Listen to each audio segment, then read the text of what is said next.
কথা বলার কোন অধিকার ছিল না দিল্লির সাংস্কৃতিক আগ্রাসনের ফলে। আমরা দেখেছি আজকে 24 সাল যখন বিচ্ছিন্ন করলাম বাউল আমিন সরকার মুসলমানদের মর্ম চেতনায় আঘাত করেছে, যে কটূক্তি করেছে সেগুলো শোনা কিংবা পড়ার ন্যূনতম রুচিবোধ বাংলাদেশের মানুষের নেই।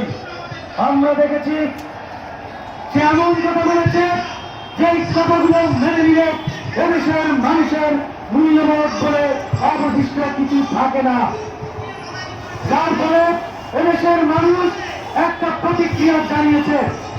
প্রতিক্রিয়াটা কি? এই প্রতিক্রিয়া যদি না জানানো হয় এদেশের মানুষের মূল্যবোধের ন্যূনতম কোন বাস্তবতা থাকে না।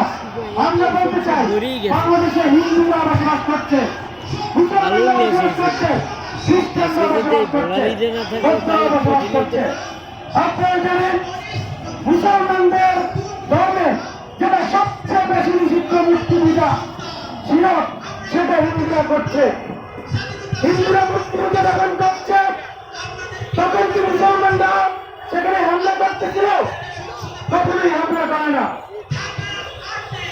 আবার হিন্দুদের উপর শত্রু আক্রমণ হয়ে থাকে ধর্মীয় কারণে মুসলমানরাই সেখানে প্রতিবাদ করেছে। আবহমান বাংলাদেশে হিন্দু মুসলিম বৌদ্ধ খ্রিস্টান এদেশে সুন্দর অবস্থান করে যাচ্ছিল।